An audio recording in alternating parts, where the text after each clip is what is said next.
Boleh tak kalau Puan Anita cerita serba sedikit apa yang Miasa buat, alright? Dan macam mana pengalaman Puan Anita sendiri lah dalam overcoming your anxiety symptom. Dipersilakan Puan Anita, the floor is all yours. Alright, thank you so much Encik Aris. Assalamualaikum warahmatullahi taala wabarakatuh dan selamat pagi semua. Saya minta maaf di atas kelewatan saya ada dalam program sebelumnya. Okey, jadi untuk menjawab soalan Encik Aris, MIASA adalah Persatuan Kesedaran dan Sokongan Penyakit Mental ataupun nama pendek dia MIASA. Kita adalah sebuah badan NGO, Mental Health Advocate and Peer Support Group. Jadi MIASA ni kelebihan ataupun keunikannya adalah kerana kami ditubuhkan dan digerakkan oleh mereka yang berjuang dengan penyakit mental, juga terdiri daripada penjaga-penjaga dan juga mental health advocates, those that are passionate for the cause of mental health. Alhamdulillah. Jadi MIASA ni peranan kami sebenarnya adalah menjadi suara ya bagi mereka yang ada penyakit mental. Jadi kita menjalankan banyak aktiviti program-program kesedaran, memperbetulkan stigma dan juga persepsi negatif masyarakat ya, Encik Aris dan semua. Seperti yang kita tahu, stigma is very prevalent in society ya, bukan sahaja di Malaysia tetapi juga serata dunia. Alhamdulillah, salah satu hikmah ya daripada tercetusnya pandemik COVID-19 ini adalah kita dapat memperbincangkan tentang kepentingan kesihatan mental, isu kesihatan mental, penyakit mental dengan meluas, disebabkan oleh ramai daripada masyarakat Malaysia terkesan ya daripada segi kesihatan mental, impaknya apabila berlakunya pandemik COVID-19 ini disebabkan oleh the lockdown measures, kehilangan orang tersayang, kehilangan pekerjaan, sumber pendapatan, terputus daripada dunia luar, daripada sistem sokongan kita sendiri, daripada melakukan effective coping mechanisms dan sebagainya. Data pun dah keluar, 600,000 daripada golongan M40 telah pun jatuh kepada golongan B40. Jadi sudah tentu ia menyebabkan ramai berasa gusar, gelisah, resah. Peningkatan ya kes-kes COVID harian, kadar jangkitan yang tinggi, kadar kematian yang tinggi. Jadi semua ini merupakan faktor-faktor penyumbang. Jadi faktor-faktor ini semua telah pun meningkat. Jadi sudah tentu ramai yang akan jatuh kepada mendapat kemurungan, penyakit kebimbangan dan sebagainya lah. Dan ini sudah tentu in line ya dengan sepanjang sejarah manusia. Apabila pandemik berlaku, epidemik berlaku, apabila peperangan berlaku, famine ya, hunger, Great Depression contohnya, ramai yang akan terkesan daripada segi psychological impact dan juga emotional impact. Jadi untuk berkongsi dan menjawab soalan Encik Aris tadi, I am a person with lived experience. Jadi saya adalah seorang individu yang mempunyai penyakit mental. Saya didiagnose sebenarnya 8 tahun yang lalu. Tetapi saya sudah pun mempunyai isu kesihatan mental sebenarnya daripada kecil. Dan kemudiannya apa yang berlaku kerana it wasn't treated ya. Jadi saya tidak tahu ialah sebagai seorang kanak-kanak, kemudian remaja, dan pada zaman dulu ya, maknanya many years ago, kita tidak ada orang kata pendedahan seperti hari ini. Walaupun 5-6 tahun lalu pun kurang, tetapi sekarang alhamdulillah kita sudah dapat menormalisasikan perbincangan ini. Recording in progress. It has increased a lot of help seeking behavior. Ramai sebenarnya orang telah pun reach out for the help, dan ini apa yang kita nampak di MIASA sendiri daripada bulan Ogos tahun lalu sehingga Julai, 2 hari bulan Julai tahun ini, 48,000 ya individu reach out for help via different platforms, phone calls, WhatsApp, social media, emails, virtual sessions dan sebagainya. Jadi ini adalah salah satu angka yang besar, lebih daripada 2 lipat ganda daripada apa yang MIASA lihat sebelum ni. Jadi sebagai seorang yang berjuang ya dengan penyakit mental, memang ini adalah salah satu soalan FAQ ya, Encik Aris dan semua, di mana orang selalu bertanya, Puan Anita, bagaimana Puan Anita mengatasi penyakit mental ataupun penyakit kebimbangan yang melampau yang Puan Anita hadapi. Jadi sebenarnya pada waktu saya di fasa awal ya, sudah tentu sangat susah. I had to really go through a lot of rock bottoms pada awalnya untuk betul-betul memahami apa yang saya lalui, memahami simptom-simptom saya dan juga memahami bahawa tidak ada orang lain yang boleh membantu saya kecuali diri saya sendiri daripada segi untuk melawan ataupun menangani simptom-simptom yang saya hadapi pada waktu itu. Jadi apa yang berlaku, saya melakukan suatu kaedah apa yang kita panggil sebagai pendekatan yang holistik, ya. Jadi saya mula sudah tentu mendapatkan rawatan, berjumpa dengan pakar psikiatri untuk mengetahui apa diagnosis saya, dan kemudian memulakan the whole holistic approach di mana saya menjaga tidur, saya beriadah bersenam, saya menjaga makan saya menjaga apa yang saya makan, saya berehat apabila saya penat.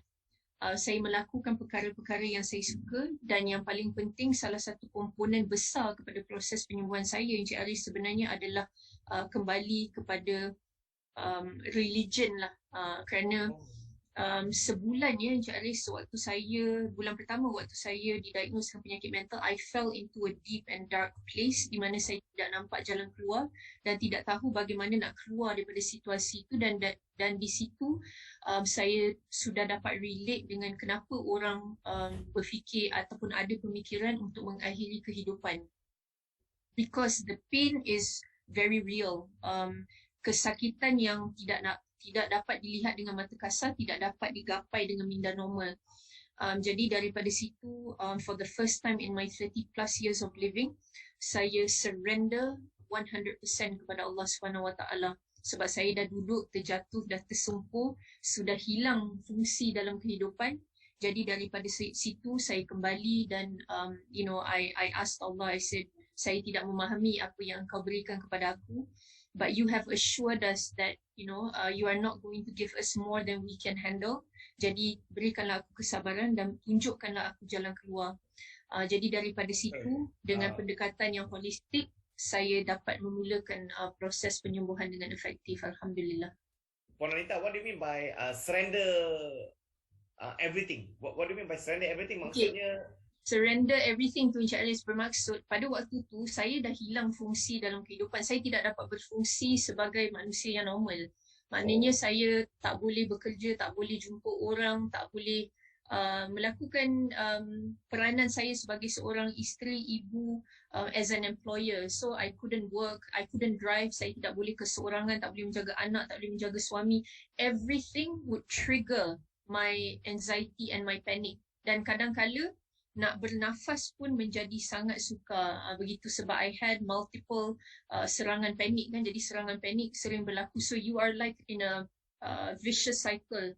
Jadi bangun pagi takut, tengah hari takut, petang takut, malam takut, tidur takut, besok pagi sama je. Jadi how do you break that vicious cycle? Jadi sebab tu you lose functionality. The condition can debilitate you kalau kita tidak kuat semangat. Maksud dia tidak tahu macam mana, tidak memahami dan tidak tahu bagaimana nak keluar daripada perasaan dan that vicious loop that you are in, macam tu. Bukan tidak kuat semangat macam mana, disebabkan oleh simptom tu. Simptom tu akan dia seperti your brain is trying to kill you. Dia macam tu. I mean, my next question may be a bit sensitive. I mean, if you don't mind me asking you, Puan Anita, maksudnya ketika simptom itu berlaku, ada elemen cubaan bunuh diri? Tak ada, saya tidak ada elemen cuba diri, tidak daripada segi kelakuan ataupun behavior. Cumanya saya terfikir bahawa this is why people end their lives, and I can relate to that, which shocked me. Sebab sebelum saya ada penyakit mental, saya tak memahami kenapa orang nak mengakhiri kehidupan, dan sebenarnya adalah kerana mereka mahu the pain to end. You want the pain to end. Kesakitan tu rasa seperti tidak tertanggung. Tetapi the positive side of it is that Allah won't give you more than you can handle. Tetapi saat itu kita rasa seperti kita tak boleh menanggungnya, Encik Aris. Okay, alright, okay. Terima kasih Puan Anita. Kita akan kembali kepada Puan Anita nanti. Okay, untuk makluman semua, just to share, yang menonton ni lebih kurang 120 orang, terdiri daripada pelbagai peserta, bermaksud agensi kerajaan, kita ada pertubuhan, kita ada civilian, politeknik, kita juga ada viewers daripada Kementerian Pengajian Tinggi, kita ada viewers daripada Jabatan Perdana Menteri, kita pun ada viewers daripada warga-warga ROS sendirilah. Alright. So alhamdulillah program is going very well. So far technical cliche, technical error kita tak nampak. This is good. I hope everything maintains until the end. Alright, okay. Saya nak kembali kepada Prof lah. Prof, okay. Bagaimana Prof bila Puan Anita dah bercerita mengenai masalah yang Puan Anita hadapi daripada muda. Okay, dari Prof pula, bagaimana kita nak mengenal pasti individu yang mempunyai possibility untuk masalah mental, alright, dan bagaimana kita boleh memberi early stage bantuan awal kepada individu tersebut. Boleh Prof ulas sikit? Alright. Biasanya ialah apa ni, okey, pasal perkara tersebut tu. So satunya saya rasa kita kena ada orang kata pengetahuan sikit lah kan, tentang apa-apa tanda kemurungan, apa-apa tanda anxiety tu satulah ya, kita kena ambil tahu. Kita kena ambil tahu dan kita tak boleh buat apa assumption je kan, kita kena ambil tahu sikit. So kalau kita rasa ada simptom-simptom tu di kalangan ahli keluarga kita, so kita kena bawa ke perhatian ni lah, perhatian perawat lah yang sepatutnya. Okay. Kalau misalnya daripada zaman apa ni, yang tadi kata kalau awal-awal macam mana kita nak bantu dia tu, kita tengok anak-anak ni daripada kecil kadang dia ada perubahan tingkah laku. Sebab anak-anak ni biasanya dia tak reti nak cakap saya sedih, saya susah hati ke apa. Biasanya kalau ada terjadi perubahan tingkah laku. So kalau ada perubahan tingkah laku tu kita aware dan kita kena alert. Kenapa anak kita tiba-tiba jadi pendiam? Atau kenapa tiba-tiba anak kita selalu keluar malam? Kenapa anak kita tiba-tiba sekolah panggil beritahu dia ada curi barang kawan dia, kan? Kadang-kadang itu kadang tanda-tanda awal yang rasa macam ada something yang the kids cry for help lah. Nakkan ni kan? Itu satu. Nombor duanya of course daripada segi prestasi pembelajaran lah. Biasanya sekarang apa UPSR, PT3, AAA, semua skor-skor, tiba-tiba SPM 1A pun tak ada. Contohnya, kan? Jadi mungkin kenapa perubahan ini terjadi? Anak-anak ni ada masalah ke? Okay? Itu adalah benda yang kita kena ambil tahu. Jangan marah dulu. Kenapa tak belajar ni ke apa tak? Kita kena ambil tahu. Kenapa dulu straight A's contohnya ataupun cemerlang, tapi sekarang kenapa dia tak capai apa yang sepatutnya dia capai, kan? So mungkin itu pun tanda-tanda awal yang mungkin dia ada masalah. Ya. So apa ni, itu semua benda yang kita kena alert lah, ya. Kita kena alert. Jadi kalau apa kita boleh datang dapatkan bantuan ataupun assessment. Dekat Malaysia ni pun kita memang ada few, tak ramai lagi lah, kita ada few pakar-pakar yang menghandle untuk kanak-kanak dan juga remaja, adolescent yang ada masalah psikiatri. Kita pun ada juga. Tapi dari Prof, kalau kita tengok bila Prof kata identify from young. Okay, sekarang ni bila kita tengok PDPR, kids are at home almost 24 hours, I would say. Yeah. From 8 in the morning until 1 o'clock, memang dia orang online school, tapi dia orang tengok dinding rumah lah. Maksudnya 4 walls, bracket of 4 walls. Lagi-lagi kalau you duduk di apartment dan sebagainya. So itu sedikit sebanyak boleh memberi kesan, Prof. Maksudnya they must be thinking, katakan kalau contohnya lah, kalau dia berumur 6 tahun belum pergi sekolah, kalau dulu dia interact dengan kawan-kawan, Prof, dia interact dengan kawan pergi sekolah. Sekarang interaction tu kurang, dia bercakap macam kita lah sekarang, Prof, tapi kita bercakap okay. So is that a possibility juga kids can have macam kemurungan daripada usia yang sangat muda? Is that a possibility? Kalau ditanya possibility, boleh, memang ada possibility. Tapi orang kata daripada segi development mereka lah kan yang tak bagus, sebab there's the time you nak belajar cara berkomunikasi macam mana, cara nak berhubungan dengan orang lain macam mana, kan? So kalau misalnya dekat rumah dia dengan laptop ataupun dengan phone dia je untuk kerja sekolah, kan? Jadi it can. Of course siapa yang suka aktiviti luar, kan? So maknanya I think as a parents kena create some interesting activity yang lain lah. saya dapati, sebab tu separuh-separuh sekolah yang saya dapati, dia orang ada juga buat macam a mini competition yang bukan belajar sangat tau. Macam buat TikTok on how you do this exercise ke, you know, some small kan. So jadi tu you upload dalam tu, lepas tu ada session yang dia akan tengok sama-sama contohnya. Lepas tu ada session juga yang saya tengok lah, ada certain sekolah juga yang kata ustaz kata kita belajar apa benda tadi, lepas tu dia dia make it fun lah waktu PTPR ke apa kan. That's how the children also can interact juga lah. Tapi as a parents kat rumah, kita pun kena create some small activity kot for the kids tu lah, supaya dia tak bosan, Alright, okay. Alright, terima kasih Prof. Saya nak kembali kepada Puan Anita. Ada satu soalan yang menarik ni, saya rasa saya nak tanya kepada Puan Anita di di chat ni lah. Alright, dari segi MIASA, iaitu Pertubuhan Mental Illness Awareness and Support Association, alright, ada tak, kalau kita tengok dekat chat ni, ada tak kursus-kursus yang disediakan dalam masa jangka pendek ataupun part time kepada orang awam, ataupun ada tempat tak mereka boleh meluahkan masalah mereka di MIASA? Can you elaborate please, Puan Anita, a bit on the soalan yang kita terima daripada Zoom ini? Terima kasih Puan Anita. Saya ucap terima kasih dulu, tapi belum ulas lagi, tapi terima kasih tu. So nanti lepas ulas ucap terima kasih kali kedua. Boleh Puan Anita? Boleh. Okay. Alright, thank you Encik Alice. Alright, terima kasih untuk soalan tadi. Okay, jadi di MIASA kita ada pelbagai perkhidmatan dan fokus kita adalah kepada perkhidmatan apa yang kita panggil sebagai non-medical alternative ya, kerana kalau kita nak medical alternative sudah tentu di hospital dan klinik sudah ada. Walaupun kita tetap sediakan, tetapi kita punya fokus adalah kepada contohnya sokongan peer, sokongan keluarga, terapi spiritual, kita ada art therapy, expressive dance therapy, kita juga ada counselling, mental health assessment dan sebagainya.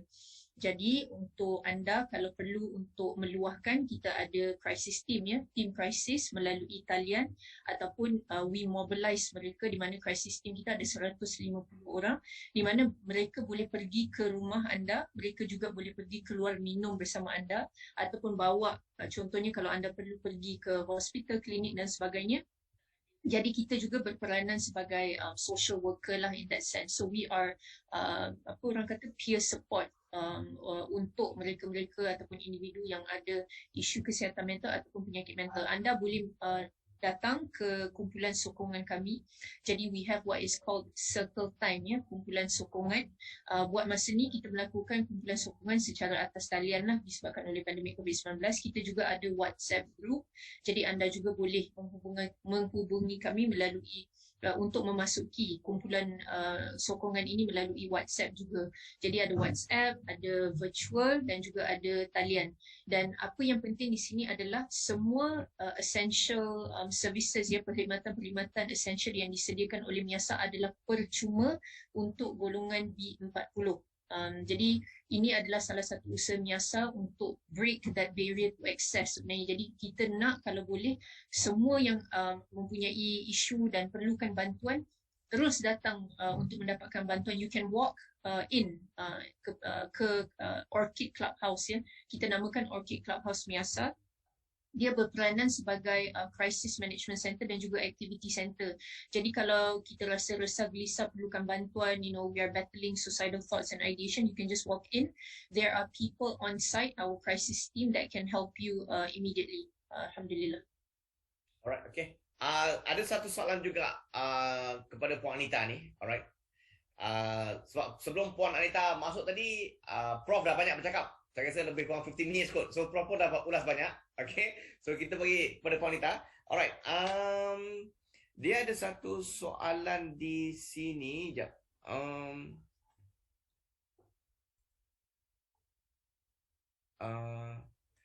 Puan Anita, bagaimana kita menghadapi orang yang sering nak menjatuhkan kita? Keadaan ini sangat mengganggu.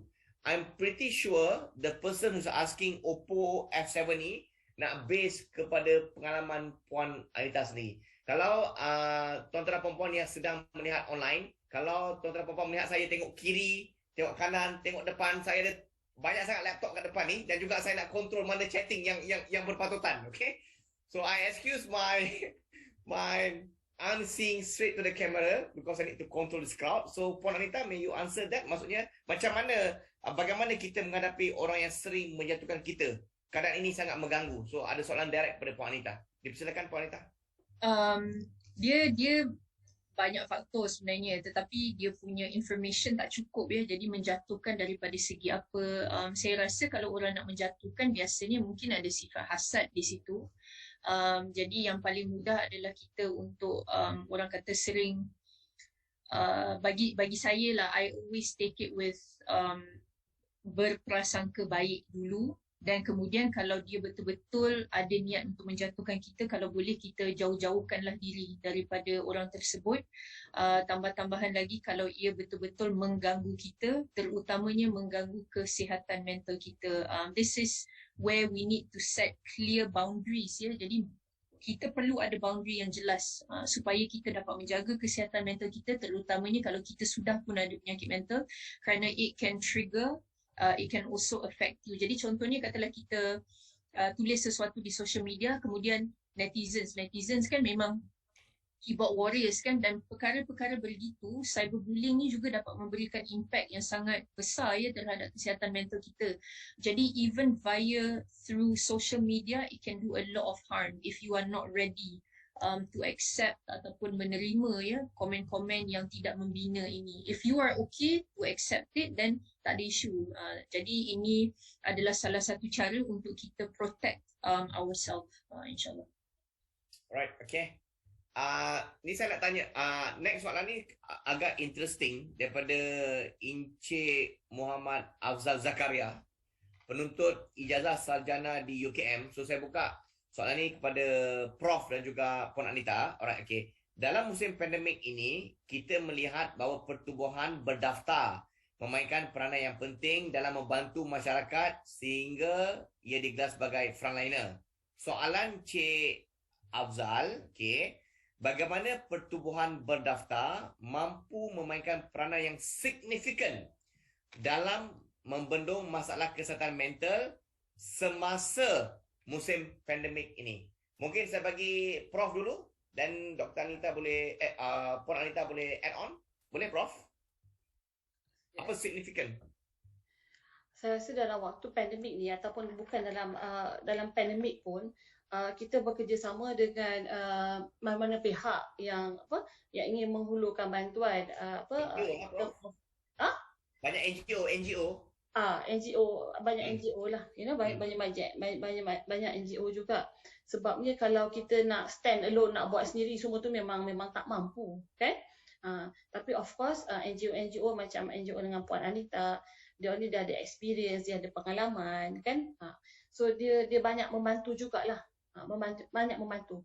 Kadang-kadang pesakit dia tak nak jumpa kita as bila dah ada sakit tu dia tak nak jumpa kita macam Anita cakap tadi sebab stigma kan.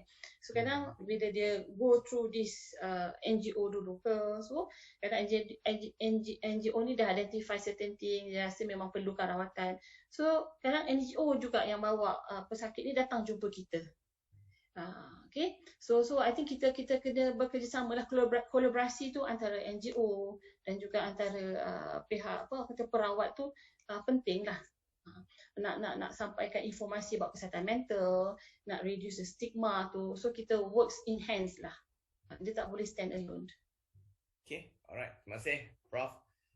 Puan Anita nak tambah sikit tadi? Boleh. Dalam konteks biasa mungkin what have you done?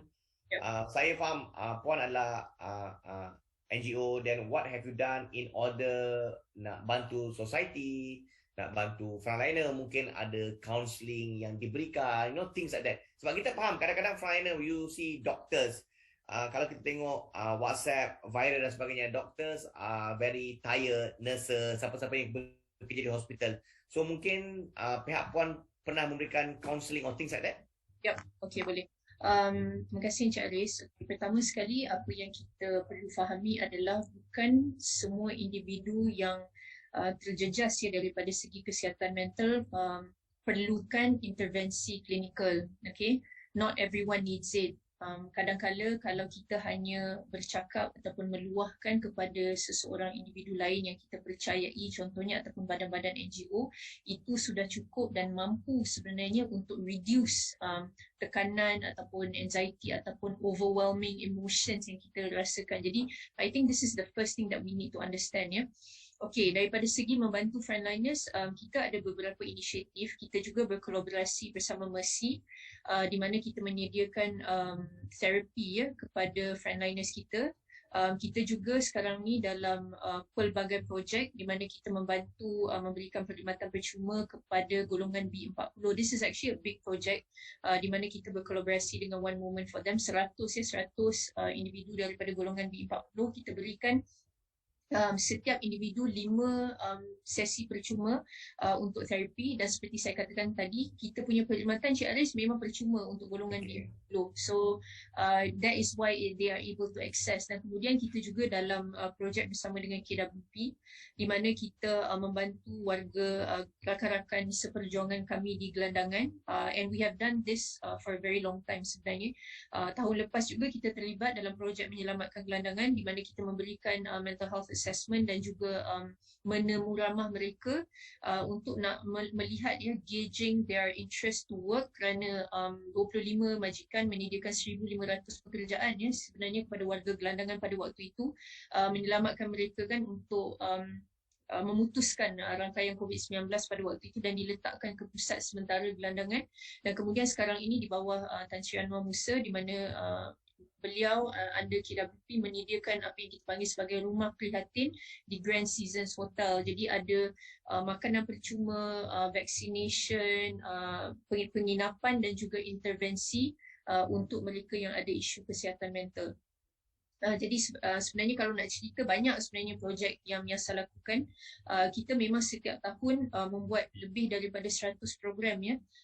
Dan disebabkan oleh itu we are also stretched very thin, tetapi saya rasa quick wins di sini adalah sebenarnya kalau kita boleh melaksanakan apa yang kita panggil sebagai task shifting, di mana kita memberikan sedikit latihan kepada community, kita memperkasakan community, di mana akhirnya community menjadi resource, dan apabila community sendiri adalah resource, individu-individu yang ada isu kesihatan mental semuanya akan dibantu, dan kita dapat insya-Allah ease the burden of the health system dan juga mental health system. Jadi ini adalah some quick wins lah yang kita boleh laksanakan, insyaAllah. Alright, okay. Terima kasih. Prof, ada soalan daripada YouTube. I think this is a very good question. It's very good. Daripada Muhammad Amin Idris. Ni pada Muhammad Amin. The question is, adakah pengambilan ubat-ubatan yang disaran oleh doktor cara terbaik untuk merawat penyakit anxiety? Maksudnya dalam konteks ni kebergantungan kepada rawatan pengambilan ubat. So you have any specific answer for this, Prof? Okay. So bila kita merawat seseorang pesakit, sama ada kemurungan ataupun ada anxiety, kita akan tengok dulu sakit tu punya severity, kan? So kalau misalnya benda tu, kalau penyakit itu kita boleh rawat secara buat intervention psychotherapy saja, kita akan uruskan dengan intervention psychotherapy. Tapi kebiasaannya yang dah datang ke kami ni biasanya yang dah severe sikit lah, yang dah teruk sikit.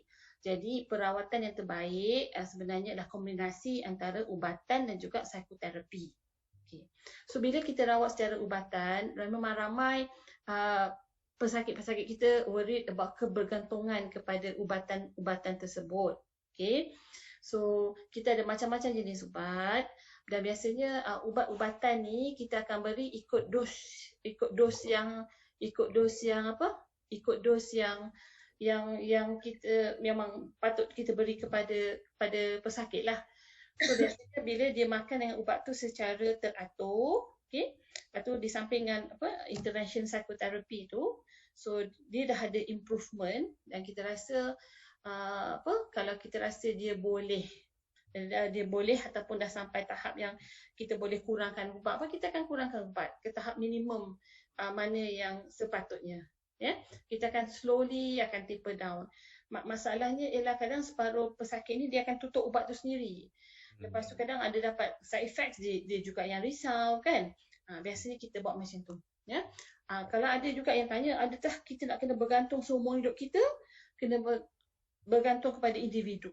Sebab saya tak boleh kata satu individu dengan satu individu lain ni ialah benda yang sama, tak. Dia bergantung pada individu. Sebab ada separuh-separuh orang, dia punya stressor tu still ongoing, kan, ada dia banyak sangat masalah kan dalam kehidupan tu, kan. Jadi apa ni, kalau misalnya kita katalah kita cuba berhenti ubat pertama kali pun dapat balik simptom, so kita kedua kali pun sama juga, ketiga kali pun sama juga. So mungkin individu yang macam ni mungkin dia memerlukan ubat tapi at dose yang rendah untuk dalam ni lah. Alright, okay. Puan Anita, when you were on medication, waktu Puan diagnose dengan penyakit, Puan ada ambil ubat? Ada, Tuan Aris. Tuan Encik Aris. Tak ada? Ada ambil ubat. Pada awal ni saya ambil ubat. Waktu Puan ambil ubat tu, Puan stop, when do you actually stop? Selepas Puan rasa Puan okay, ataupun memang doktor yang bagi tahu you must stop the medication? Can you bukan. Okay. Jadi apa yang berlaku pada waktu tu, saya I knew that I needed to change my lifestyle, Tuan Encik Aris, disebabkan oleh saya workaholic. Jadi saya memang I did not take care of both my physical health and my mental health. Jadi dua-dua saya tak jaga. Okay. Jadi sudah tentu saya sendiri, I was fully aware that I needed to change cara hidup saya, gaya hidup saya kena berubah. Jadi bukannya bermaksud the medication is going to make me change my lifestyle. Tidak, saya kena ubah gaya hidup saya sendiri.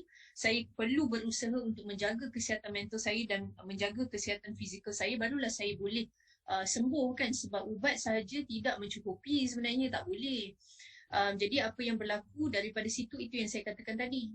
Saya ubah pola tidur saya, makan, rehat, exercise dan sebagainya. Sebab Tuan Encik Aris, waktu saya pada awal fasa tu, waktu saya mendapat serangan panik yang banyak tu, kan, saya bila nak tidur malam, saya cuba tidur 10 malam. Saya memang terkebil-kebil tak boleh tidur. Sebab bertahun-tahun lamanya tak pernah tidur 10 malam. Macam mana nak tidur? Jadi banyak saya terpaksa ubah balik, memaksa diri, especially my sleep pattern dengan my eating habits. Saya rasa ini dua perkara, dan juga exercising.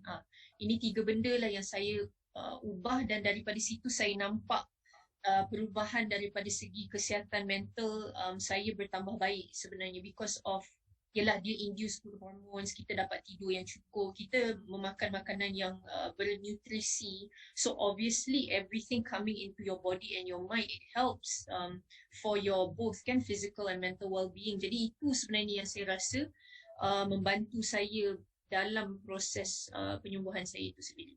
Dalam proses recovery lah. Okay. There's one good question from Nick Ilya Sofia. Okay, mungkin Prof atau Dr. Anita boleh kongsikan. Okay, kalau kadang-kadang bila kita nak share kita punya masalah, kita takut kalau aku share nanti orang bocorkanlah masalah aku. Dari segi privacy dia ataupun private and confidential. Okay, bagaimana data klien disimpan dan memastikan supaya maklumat itu tidak bocor.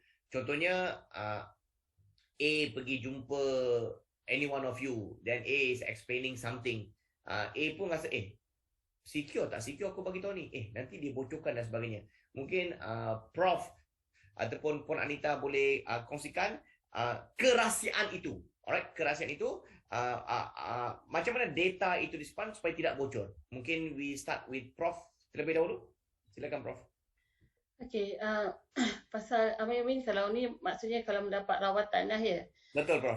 So it has been for our we as doctors, especially dalam bidang psikiatri ni, kita memang pegang confidentiality is our ethics, kan. So kita hold to that confidentiality, ya. Sebab kalau you tak practicekan the confidentiality, people won't trust you, people won't come and seek treatment from you. Okay, so the confidentiality ni kita, apa yang diceritakan oleh pesakit dekat kita tu, memang kita keep hold within kita lah. sebab kita nak pergi bercerita dekat orang pula kan, ya. And then kalau macam dalam case note kita pun kita tulis apa-apa yang perlu. Kita tak adalah elaborate the whole thing, apa-apa yang wajib, and benda tu supposed to be confidential. Tak boleh disebar-sebarkan, ya. Cuma kalau in terms of ethics, you tahu kan confidentiality ni, kalau misalnya in terms of perawatan ada perkara yang patut di alertkan atau patut dibincangkan ke, then kita boleh break the confidentiality, tapi kita bincang tu tujuan nak merawat pesakit tu. Okay? Tapi kita taklah inform nama ke apa ke ni, tak, ada kan certain part yang kita akan keep it confidential. Sebab kita nak yang pentingnya ialah pesakit ni dapat rawatan yang maksimum lah yang kita boleh. So it has been our ethics to hold the confidentiality. Sebab dalam psychiatry ni kan, sebab macam-macam benda you tahu hal kehidupan seseorang tu. So kita kadang-kadang yang sulit, Prof. Kadang-kadang yang sulit pun kita tahu. Ya. Sebab tu kita kena hold to confidentiality. Sebab kalau tak, orang susah nak trust kita. And then kita punya therapeutic relationship tu tak boleh nak develop. Tak maaf sekejap. Okay, tak apa. Sambil Prof jawab telefon, mungkin Puan Anita, dari segi Miasa, macam mana you all hold that confidentiality part? Because I can go tomorrow and see you and explain A to Z, but on my point of view, will you give this to someone else? No, things like that. Any explanation? Okay.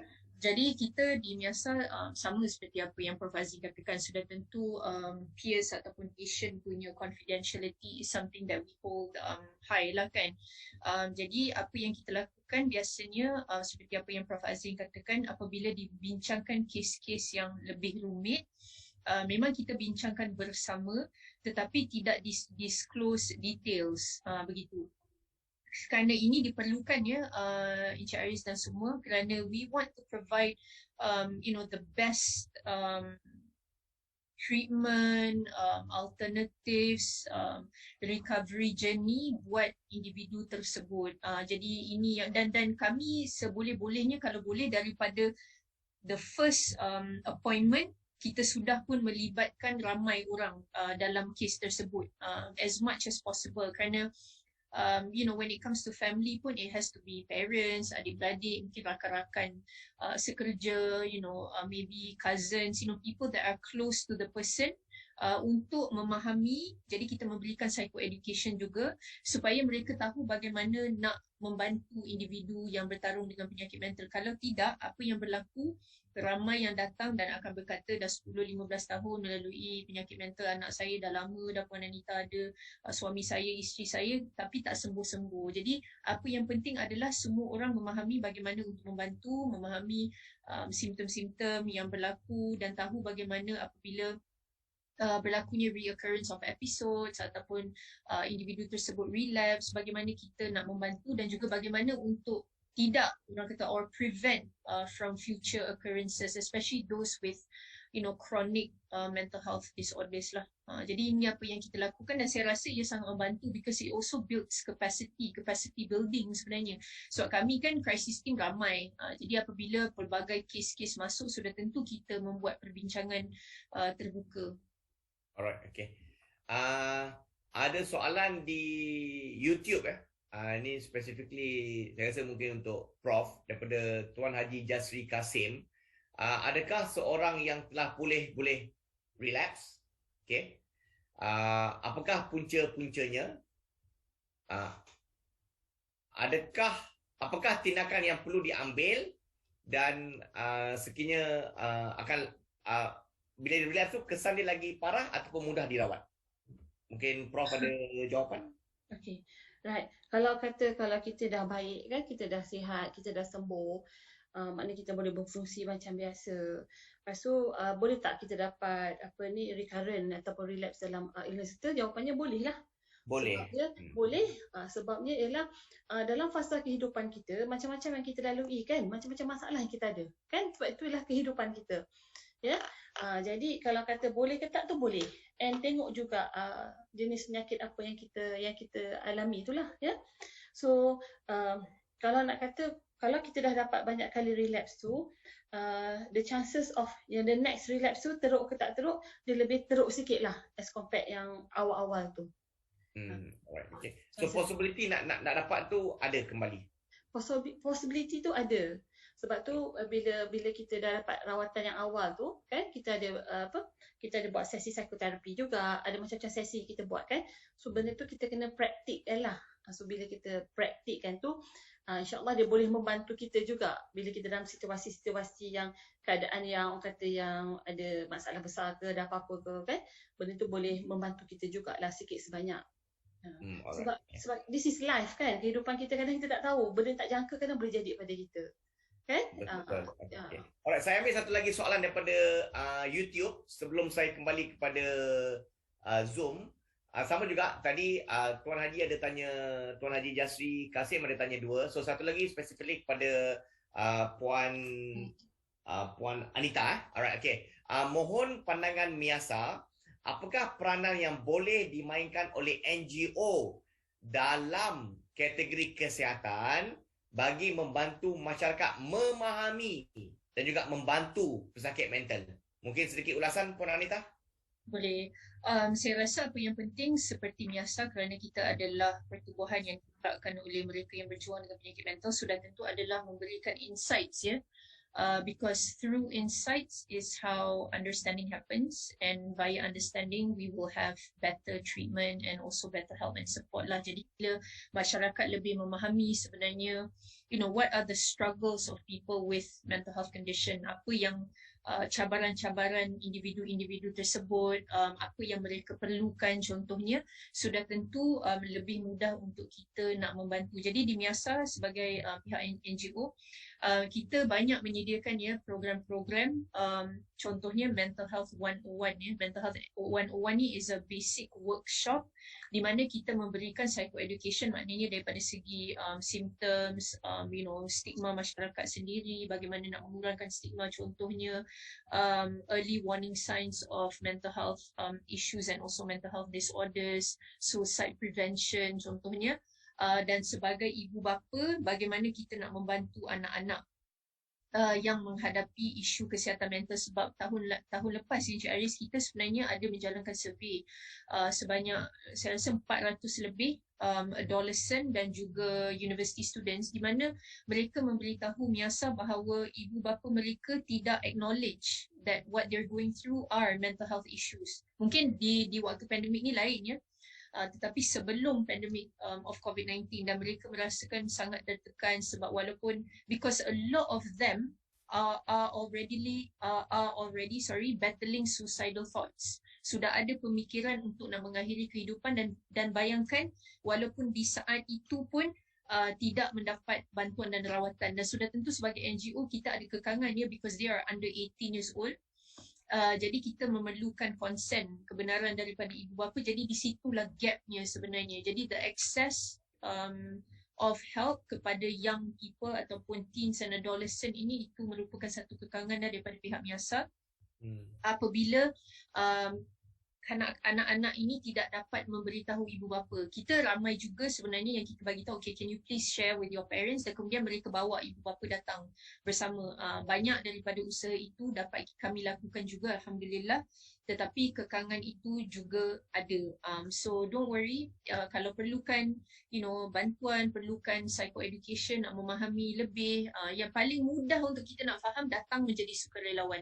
Because one of the best ways to understand, untuk nak reduce stigma, mengurangkan stigma, adalah contact based education. Definitely datang menjadi sukarelawan, berinteraksi dengan mereka yang ada penyakit mental, barulah minda kita akan terbuka, dan barulah kita memahami bahawa mereka yang ada penyakit mental ni sebenarnya boleh sembuh, sebenarnya boleh bekerja, sebenarnya boleh menjalani kehidupan yang normal, sebenarnya boleh berfikiran secara normal, boleh membuat keputusan. Sebenarnya bukanlah kurang iman, bukanlah weak-willed, bukannya berbahaya, bukannya bunuh orang contohnya. Jadi ini yang kita perlu fahami, that any mental health condition, given a holistic approach daripada segi treatment, ada bantuan sokongan yang ampuh, root causes are addressed, sudah tentu boleh sembuh, dan kembali menjalani kehidupan yang normal seperti manusia dan insan yang lain, insyaAllah. Right. So which means there is a cure lah. I mean if Bukan- kalau kita Bukan cure, sebab kalau cure bermaksud dah tak ada lagi kan. Dia bukan cure, but you can Okay. manage your condition. okay, manage is the suitable word lah. Alright. Betul. You can manage and you can thrive, ya Encik Alice. You can also thrive in this journey. Yeah, you can manage, you can strive, and you can excel. I add on Betul. excel. Yes, Alright, yes. is it? Okay. Ada soalan di ruangan chat, dua-dua chat ni saya nampak memang agak meriah. Okay. Kiri kanan saya tengok. Kiri kanan. Alright, okay. Specifically kepada Prof lah. Ada soalan daripada Chester. Saya tak pasti. Chester. Alright. Prof, nak tanya. Bagaimana untuk menanangi orang tua rumah yang sangat annoying? Nagging all the time.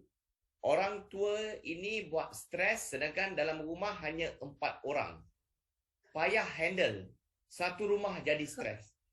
So this is managing, I think perhaps managing a family and become stressful. Mungkin Prof nak ulas isu yang dibangkitkan oleh Chester. Okay. So okay, dalam keadaan rumah ni kan, bila kita dalam sebuah rumah tu, kita pun ada pelbagai karakter kan, individu di dalam rumah, okay? No, especially dengan orang tua.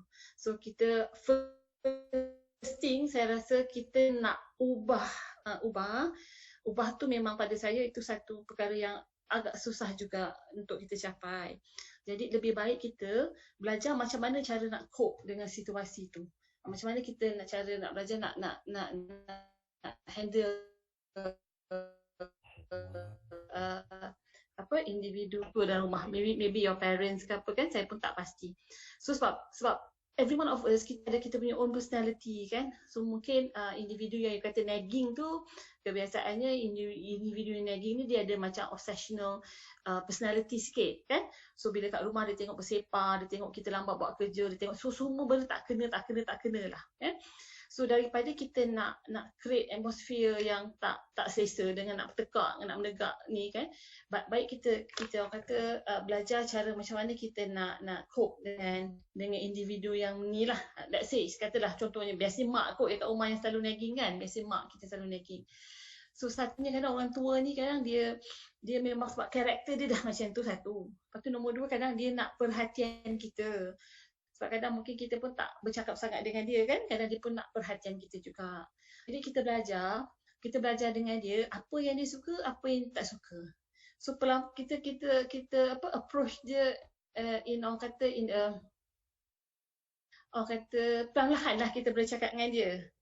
Kan contohnya kalau mak tu balik kata kasut tu kenapa bersepah, susun kasut tu contohnya lah. Kalau kat rumah kita balik, kita dah tahu memang macam tu karakter kan, kita susun lah. It doesn't take a lot of time pun. Tapi kalau kita tengah makan pun asyik naik, kita cakap baik-baik, mak saya balik pada kerja, saya ni letih, boleh tak saya nak makan dulu, cakap baik-baik daripada kita terus bertekak bergaduh kan. It doesn't work that way lah kan. Sebab kadang-kadang bila kita approach dengan cara lembut ni, kadang insya-Allah lah balasnya pun lembut juga dengan kita. Tapi kalau you nak ubah karakter seseorang tu, saya rasa memang amat sukar lah. Sebab benda tu dah bertahun-tahun dengan dia kan, that kind of karakter dia dah ada. Baik kita belajar another approach macam mana nak cope and nak live dengan individu tersebut lah. Itu saya punya suggestion lah. Right, okay. So harap Chester dapat sedikit sebanyaklah apa yang telah pun dikongsikan oleh Prof. So mungkin kalau tuan-tuan perempuan yang sedang mendengar, there's about 128 viewers currently from all over Malaysia. So harap apa yang dikongsikan oleh Prof sebentar tadi boleh dimanfaatkan bersamalah. So kalau kita ada parents di rumah yang biasa nagging, so mungkin kita perlu bercakap cara yang elok lah supaya tidak ada ketegangan yang timbul. Mungkin tuan-tuan perempuan mau balik kerja dan sebagainya. Kalau pergi shopping, tapi sekarang ni dalam musim PKPD dan sebagainya, nak keluar satu family tu adalah sesuatu yang agak mustahil, right?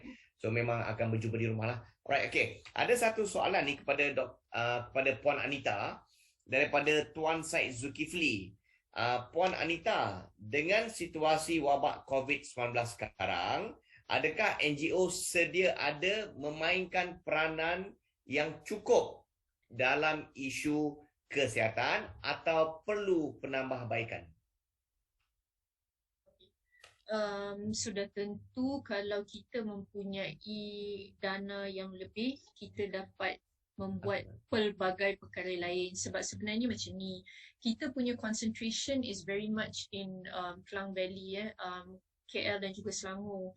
NGO di negeri-negeri lain pun kurang sebenarnya, ya. Jadi sudah tentu untuk kita nak capai mereka agak sukarlah sebenarnya, Encik Aris dan semua. Jadi sudah tentu ada masyarakat kita yang tertinggal.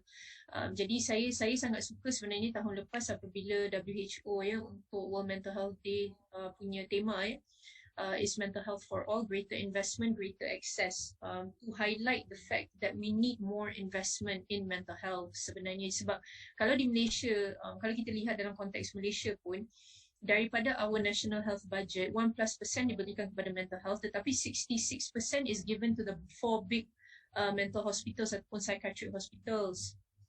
Jadi bagaimana pula dengan which it houses only the 1%, ya, of people with chronic mental health disorders. Jadi yang the 99% yang ada penyakit-penyakit mental lain, they are undertreated, dan terutamanya mereka yang berada di negeri-negeri lain dan juga luar bandar.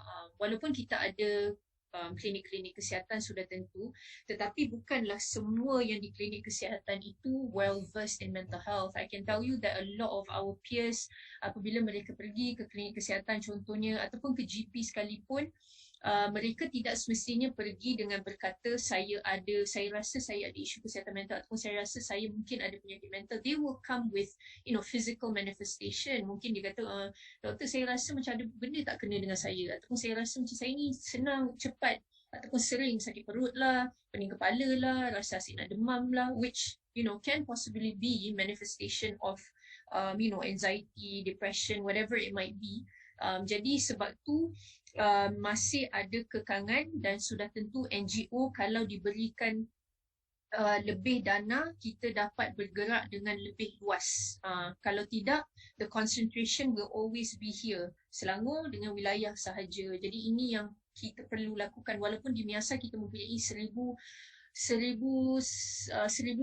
ya sukarelawan serata Malaysia, tetapi we are very heavily in terms of volunteers pun skewed towards Selangor dengan wilayah sebenarnya. Kita ada serata Malaysia tapi tak banyak.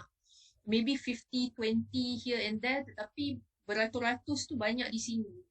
Jadi people that are left furthest in society continue to be left further in society. Jadi ini yang apa yang kita nampak, dan disebabkan oleh pandemik COVID-19 ini juga these gaps menjadi lebih jelas. Sudah tentu, ya, sebab tu kita ada macam the white flag movement, kan. Jadi bukan sahaja untuk membantu mereka daripada segi memberikan makanan dan minuman, membantu sudah tentu, but it's not sustainable. Then what about their emotional support and needs, psychological support and needs? Jadi kita kena orang kata NGO perlu diberikan bantuan dan sokongan yang lebih daripada segi dana. Sebab di Miasa sendiri pun we are not financially independent. Walaupun kami memberikan dana, memberikan perkhidmatan secara percuma kepada golongan B40, kami tidak ada regular stream of income, Encik Aris dan semua. Jadi disebabkan oleh itu, we are stretched very thin. Because why? Any projects, any work that is given to us, kita akan cuba laksanakan dan ambil, walaupun we are stretched very thin. Sebab setiap projek yang kami lakukan, there, every cent contributes, kan, it matters. Jadi untuk kita nak sustain usaha kami, kami bekerja sangat keras. Jadi kalaulah dana daripada especially the private sectors, ini apa yang kita nampak sekarang ni, ya, private sector pun lebih cakna. Jadi lebih investment CSR dilakukan terhadap kesihatan mental, which really helps. Tapi sudah tentu itu untuk macam contohnya workshops ataupun project, campaigns dan sebagainya. Tapi what about our operating cost, kan kita ada sewa untuk dibayar, kita ada salaries to be paid, utilities, things to maintain. Jadi inilah kekangan NGO buat masa ni. Alright, okay. Puan Anita dah menjawab soalan yang bakal saya tanya daripada Hikaru N dan juga Muhammad Afzal tadi. So dah dua, maksudnya Puan Anita ni great mind thinks alike. Saya belum tanya lagi tapi Puan dah jawab. So dah jimat dua kat situ. Okay? Daripada Hikaru N daripada YouTube dan juga Muhammad Afzal tadi daripada Alhamdulillah. dua kali jalan lah Puan. Zap, sapu terus. Okay. Doktor, Prof, ada satu soalan ni daripada Pero Wansa. Oh, nama dia unik. Mungkin orang Portugal, Prof. Okay, mungkin. Okay. Okay. Soalan dituju kepada Prof. Mohon pencerahan berkenaan faktor wujudnya trauma, murung, tekanan atau setara dengannya dalam diri seseorang. Adakah ianya dalam skop simptom atau sebaliknya? Prof. Mungkin ada ulasan dia nak saya rasa tadi waktu slide Prof dah jelaskan. Mungkin ini penjelasan lebih lanjut kot. Okey, apa yang saya faham daripada soalan yang diberi ni, saya rasa dia nak tanya sebab ada mungkin kot simptom trauma, murung, tekanan ni stres ni adakah dia lebih kurang sama ke ataupun macam mana kan. So basically symptoms tu dia ada yang sama, ada yang tak sama. Okay, bila kita katakan orang ni ada trauma, okay, orang yang ada trauma dia pun ada simptom kemurungan, tapi dia ada juga simptom-simptom yang lain yang kita kata yang menjurus kepada simptom yang dia ada trauma. Kita panggil biasanya post traumatic stress disorder lah, PTSD. So dalam features PTSD tu dia ada kriteria tertentu nak katakan dia ada trauma, tapi at the same time orang yang ada PTSD ni pun memang senang nak dapat kemurungan contohnya. Okay? So antara kemurungan dengan tekanan ataupun kemurungan dengan stres ni at a level yang rendah sikit bandingkan dengan kemurungan tu lah. Kemurungan tu biasanya kita highlightkan dengan major depressive disorder tu. Tu lebih severe sikit. Biasanya dia berbeza antara satu sama lain in term of jangka masa, in term of fungsi dia macam mana. Itulah yang dia ada beza sikit lah. Tapi in term of perawatan pun lebih kurang sama sebenarnya. Tapi kita treat kita treat pesakit tu based on individual factors. Okay. Alright. Okay. Ada satu mungkin Prof jugalah. Okay. Daripada Puan Ediana. Okay. Apakah rawatan yang paling berkesan bagi remaja yang menghadapi penyakit panik ataupun anxiety disorder? Bolehkah anxiety disorder menyebabkan asthmatic? Untuk soalan ni, anxiety disorder ni dia tak boleh menyebabkan asthmatic, tapi symptoms tu boleh seolah-olah dia dapat asma. Sebab tu kan kalau yang ini biasanya yang panik lah. Biasanya kalau ada orang yang dapat panic symptoms tu, biasanya dia akan pergi dapat rawatan, dia akan pergi check dulu. Aku ni dapat sakit jantung ke, dapat asthmatic attack ke, dapat apa. Dia akan dapatkan rawatan in term of physical dulu. Lepas tu bila doktor dah periksa, dah tengok physical tak ada masalah apa-apa, so there's high chance actually apa symptoms yang dia ada tu sebenarnya ialah symptoms panic disorder. Okay, contohnya. Ya. So kalau rawatan ni kita tengok bergantung pada pesakit jugalah. So rawatan ni biasa combination ubat dan juga psikoterapi. Kita ada buat cognitive behavior therapy juga untuk membantu pesakit. Kita buat dua-dua sekali. Itu kalau yang paling berkesan is a combination lah between ubat dan juga psikoterapi. Right. Okay. So saya harap dia dah menjawab kepada Puan Ediana tadi. Okay, saya nak kembali kepada Puan Anita. Okay, ni ada maksudnya waktu Puan Anita dalam konteks soalan ni, Okay. How do you overcome major stress? Sebab Puan Anita pernah berada dalam situasi itu. Dan saya yakin ketika Puan bagi tahu tadi, you have total out everything. Maksudnya Puan dah, you give up everything lah basically. Okay. Kita dan Puan tidak ada simptom ataupun cubaan untuk bunuh diri. Okay, that is harsh lah.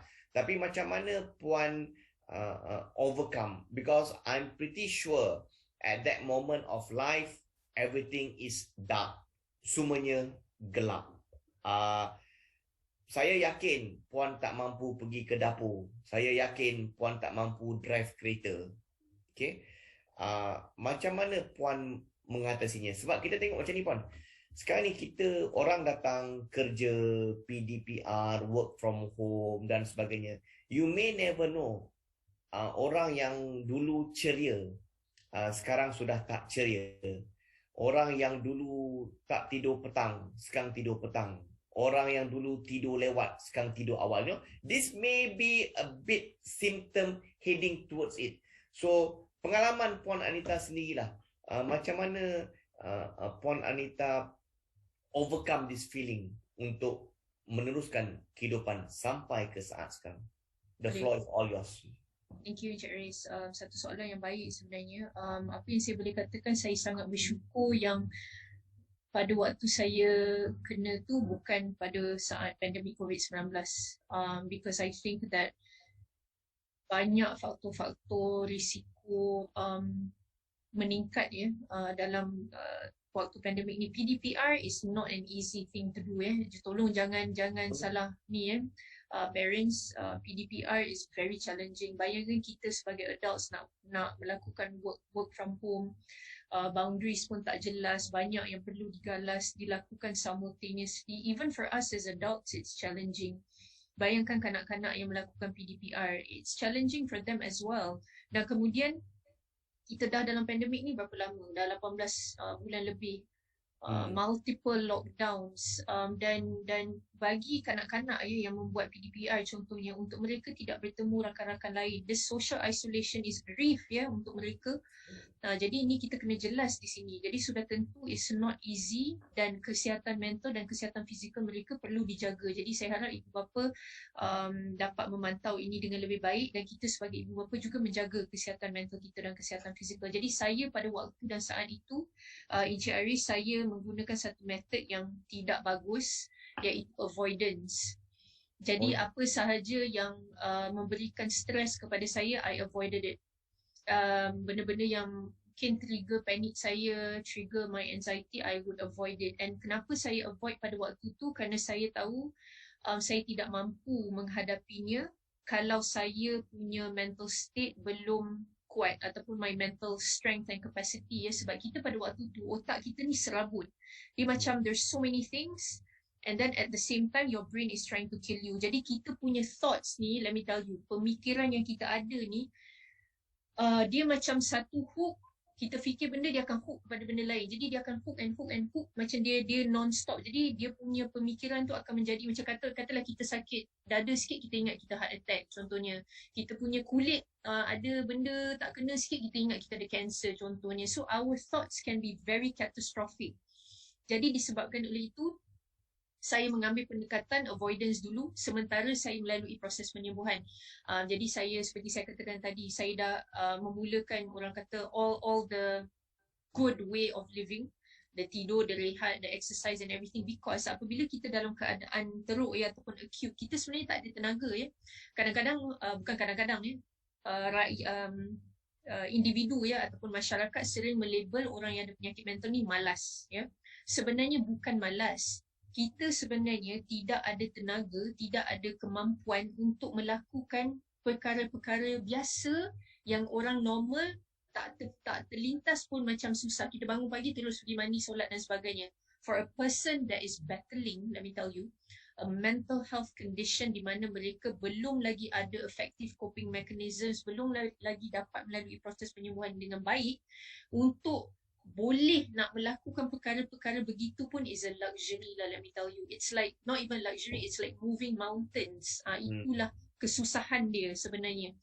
Jadi apabila saya dah menimba ilmu, saya dah memahami simptom-simptom saya, daripada situ saya mula expose ya, ataupun kita panggil macam exposure therapy lah. Kita expose perkara-perkara yang kita takuti, perkara-perkara yang kita rasa menyumbang kepada stres kita, we confront it. Jadi slowly daripada situ barulah saya dapat mengambil lebih banyak stres dalam kehidupan saya, sebab proses penyembuhan saya pun dah bermula, stamina saya pun dah kuat, saya dah ada tenaga balik, saya dah orang kata dah ada rehat, tidur cukup, boleh fokus dan sebagainya, barulah orang kata kita dapat kembali kepada rutin yang sebelumnya, begitu.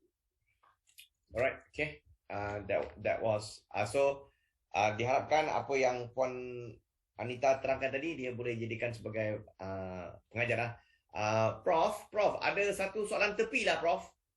Ya, soalan apa tu? Soalan tepi. Soalan ni tidak ada di dalam teks kanan, teks kiri, dia soalan tepi. Dia kata kita ni dah 2 jam bercakap. Kita ni semua ni, semua warga yang tengah menonton ni 2 jam bercakap. Boleh tak kalau Prof, kita Prof ajar cara teknik pernafasan? Kita release. Kita buat apa? Kita sambil duduk pun tak apa. Kita bernafas pun. Boleh, Prof? Ada soalan tepi lah, Prof. Soalan tepi. Boleh kita tarik nafas sekali ke, tarik nafas panjang ke, macam mana ke, Prof? Benda yang paling simple yang boleh buat tu, kita letak tangan kita dekat perut kita. Okey, baik. Okey. Dekat perut kita, right? So dalam kiraan 1 sampai 10, perlahan-lahan tau, bukan laju-laju. Kita tarik nafas kita dalam-dalam. Okey. Lepas tu nanti 1 sampai 10 kita lepaskan semula. Itu yang paling simple lah. Ya? Okey. So boleh kita boleh kan letak tangan dekat perut. Okey, boleh, Prof. Kita letak tangan kat perut, Prof. Ya. Alright, So kita tarik 1 sampai 10 perlahan-lahan, kita tarik nafas dalam. 1, 2, 3, 4, 5, 6, 7, 8, 9, 10. Kita lepaskan pelan-pelan juga. 1, 2, 3, 4, 5, 6, 7, 8, 9, 10. Itu cara pernafasan lah kita buat ni. Biasa kalau dalam ada seseorang yang ada panik tu, ini amat membantu sebab dia kasih you more oxygen tu kan. Tapi tak boleh buat laju-laju. Kalau buat laju-laju tak dapat apa-apa efek. You tarik nafas dalam kiraan 1 sampai 10, perlahan 1 sampai 10 juga. Keluarkan, lepas perlahan. Ada juga pesakit saya kata, sambil kita berzikir boleh apa? Boleh. Tak payahlah buat laju-laju. Buat perlahan sebab tu zikir tarik satu tu, lepas tu tarik lepas tu. Ya. Lepas tu kalau yang a simple one, kalau for muscle relaxation tu, macam you bayangkan macam you pegang apa? You pegang bola genggam tu, kan? You genggam sekuat-kuat-kuatnya, kan? Sampai rasa sakit sikit kat tangan tu kan? Lepas tu lepaskan. Lepas macam ni, Prof. Lepaskanlah. So you genggam. Kita tak boleh, Prof. Kita buat. Ramai tengah menarik ni. 128 orang nak buat. Okay. Boleh, Prof. Okey, kita genggam kuat-kuat, kan kita rasa tegang sikit tu kan? Kita lepaskan. Kita genggam, akhirnya kita lepaskan. So dia bagi juga you punya muscle ni relax sikit kat situ lah. Okay. Terima kasih, Prof. Kita senam sikit boleh, Prof. Okey, satu ada masa tidak mengizinkan, tapi saya boleh bacakan 2-3 soalan. Ada satu soalan daripada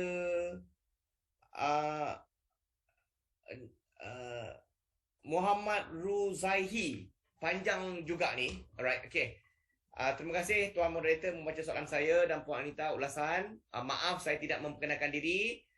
Saya Muhammad Ruzaihi. Jika boleh, saya ingin elaborate soalan saya. Adakah terdapat organisasi atau IPT yang memberikan kursus yang diiktiraf kepada penjawat awam yang berminat untuk menjadi seorang yang profesional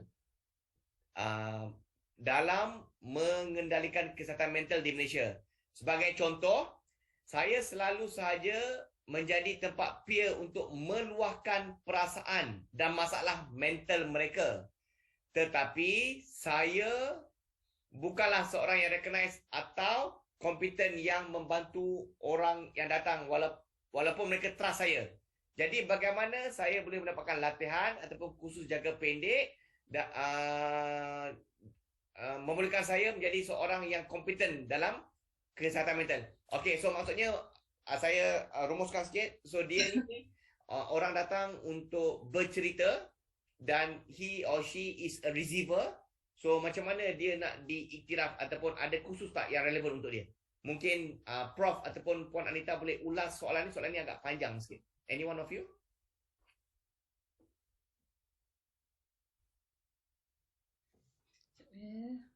Okay.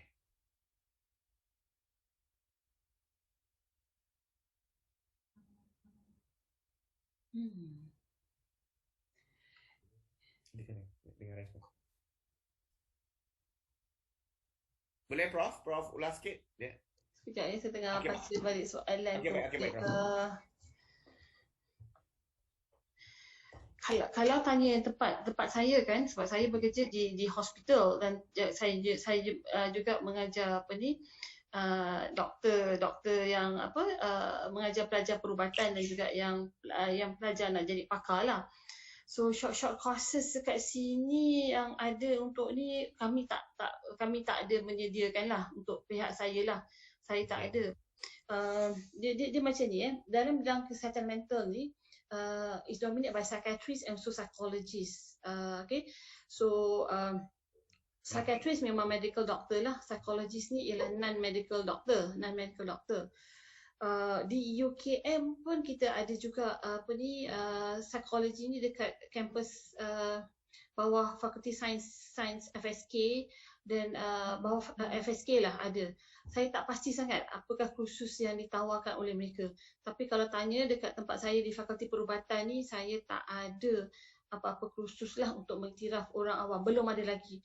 Sebab kami memang tak boleh nak pegang semua lah. Okey, baik. Okey. Puan Anita ada kursus ke dekat Miasa ataupun ada mungkin dia datang things or maybe learning process, education learning, something like that. Anything? Selalunya kalau untuk Miasa seperti saya sebutkan tadi, because we are peer support kan, jadi peer support specialist punya certification dekat Malaysia belum ada. Tapi apa yang kita lakukan biasanya adalah psychological first aid dan juga kita ada trauma informed care and also crisis management training. Dan ini biasanya kita lakukan untuk our crisis team member lah. Jadi ini sedikit skills yang boleh membantu kita supaya kita dapat membantu orang lain. That I think it's very important, especially macam apa yang ditanyakan itu tadi, you are helping other people, mereka meluahkan kepada anda, jadi sudah tentu how you respond the first time matters, sebab it can either help the person ataupun dia akan membuatkan orang tu trigger dan balik dan kemudian tak nak bercerita dah. Jadi it is very important for us to learn, empathy skills, communication skills, how to talk to a person with a mental health condition, trauma informed care dan crisis management saya rasa sangat penting. Dan sudah tentu mental health literacy, psychological first aid ni penting lah. Jadi kalau kita boleh mengikuti latihan-latihan begini, I think it would be very very helpful. Di Miasa kita ada laksanakan kalau certification yang beginilah, tapi untuk volunteers dan juga sukarelawan Miasa. Right, okay. Is it possible kalau saya ambil satu lagi soalan last dan kita wrap up? Boleh? Okay. So saya ambil satu soalan last. Soalan ni dari YouTube lah. Saya ambil daripada YouTube. Alright, okay. Apakah cadangan NGO seperti Miasa dalam memperkukuhkan kerjasama antara kerajaan dengan NGO dalam membantu masyarakat dari segi konteks kesihatan mental? Mungkin Puan Anita boleh ulas dulu dan kita pass kepada Prof lah. So maksudnya sebab dia kerjasama NGO dan juga kerajaan. Mungkin on your experience you have done things with the government sector, or mungkin Puan Anita boleh share sendiri apa yang Miasa buat dengan kerajaan ataupun dengan NGO yang berbeza. Apa yang saya lihat sebenarnya, sorry Jalis. Apa yang saya lihat sebenarnya NGO kesihatan mental, your work will speak for itself. Jadi daripada sinilah sebenarnya bagaimana MIASA mula terlibat dengan kerjasama bersama dengan pihak kementerian, pelbagai kementerian dan juga Selangor government, KWP dan juga stakeholders yang lain. Jadi bagi saya approach yang kami lakukan adalah bottom up pada awalnya. Kemudian masih bottom up, cuma apa yang kita perlukan adalah political will juga, sebab kalau tak ada political will maka susah kan sebenarnya.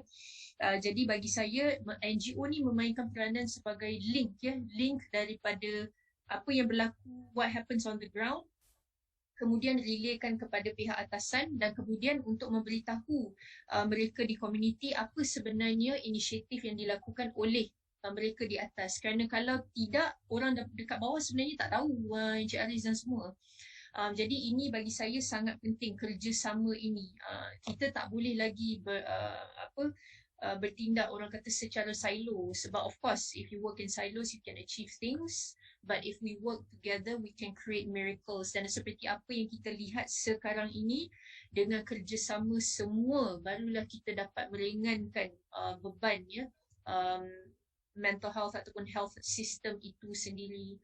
Jadi ini apa yang kita laksanakan, dan sudah tentu NGO ni, kekuatan NGOs juga adalah satu sebab kita di komuniti, jadi kita lebih dekat dengan rakyat dan kita sering mendengar luahan, we know what is the real issue dan apa yang diperlukan. Jadi tanggungjawab NGO adalah untuk memberitahu pihak atasan, pihak kementerian, what is needed, and we try to bridge that gap, insyaAllah. Jadi itu apa yang saya boleh kongsikan. Dan NGO juga bagi saya kekuatan kami adalah daripada segi konsistensi, konsistensi, endurance, perseverance, passion dan bekerja keras, dan juga mempunyai empathy lah. So ini adalah kekuatan NGO yang saya lihat. Alright, okay. Sedikit daripada Prof, kerjasama yang Prof dah buat dengan NGO, perhaps mungkin boleh share sikit. I think pasal kerjasama ni, sebab macam Puan Anita mention tadi tu, kita tak boleh work alone kan, especially tentang isu kesihatan mental ni. Memang kita kena ada outreach jugalah. And bila you kerja dekat macam saya di hospital pengajar kan, kadang ada certain limitation yang kita ada, right? Ada juga works yang kita dah buat dengan NGO, tapi memang saya mengaku tak banyak lah, sebab the burden and the workload yang kita ada dekat tempat kita ni memang dah banyak. Tapi bila bekerjasama dengan NGO ni, it helps us also lah. We work together lah. We work together. Yang pentingnya masyarakat dapat benefit out of it lah.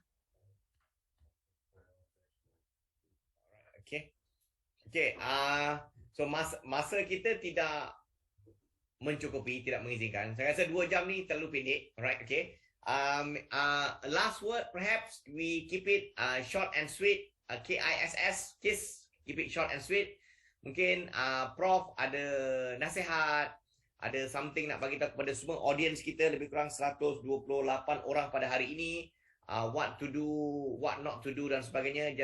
Just to sum up kita punya bicara evolusi kesihatan mental semasa pandemik COVID-19. Dipersilakan Prof. Okay. So saya tak nafikan kita sekarang berada dalam situasi yang yang amat rumit kan, sebab tak pernah dalam sepanjang kehidupan kita ni adalah antara situasi yang agak kritikal dan juga agak rumit, ya. Jadi tapi pada saya, sesiapa yang ada mengalami masalah daripada isu kesihatan mental, tidak pergi dapatkan rawatan lah, macam saya dah mention tadi kan, di Klang Valley, dekat mana-mana pun, sebab saya perasan kan dekat sini pun ada daripada Johor, daripada Kelantan pada apa, kebanyakan hospital-hospital kerajaan, hospital pengajar semua dah ada psychiatric services tu lah. Ya, macam contoh saya bercakap faham, bukan setakat Kuantan je ada that kind of services. Dekat dekat Temelong pun ada, dekat Kuala Lipis pun dah ada pakar psikiatri dah, you know. So banyak tempat yang dah ada fasiliti untuk tu. Jadi jangan simpan, jangan simpan. Kalau rasa ada keperluan, sila dapatkan rawatan, sila dapat at least buat assessment dulu, nak tentukan, sama ada betul ke tak kita alami benda ni. So at the same time, saya berharap semua stay safe, jagalah SOP kita baik-baik. Ya, and then kita sama-sama berdoa lah supaya apa yang kita fasa, apa yang kita ada ni akan berlalu dengan ni lah. Ya, mohon kerjasama. Terima kasih. Terima kasih, Prof. Anita, Boleh. Alright, something to share based on your experience, sebagainya, mungkin nak bagi sedikit nasihat kepada orang di luar sana kalau ada simptom dan sebagainya, something to wrap up kita punya bual bicara pada hari ini. Boleh. The floor is all yours. Alright, thank you, Paris. Okay, as usual, I would like to convey a message of hope. Pertamanya, do not benchmark yourself against others in terms of recovery. Ya, semua individu ada perjalanan masing-masing. Take your time, learn about your condition. You are not alone. Fahamilah bahawa apa sahaja penyakit mental, isu kesihatan mental yang anda hadapi, anda boleh sembuh. Ya. Ini adalah salah satu konsep kita jaga kita sekarang ini, di mana kita semua jadilah masyarakat yang prihatin. Please help one another supaya tidak ada masyarakat yang tertinggal, ya. Dan saya juga nak mohon, kita tahu sekarang ni suicide risk have increased. Kita lihat nombor-nombor mereka yang mengakhiri kehidupan juga meningkat.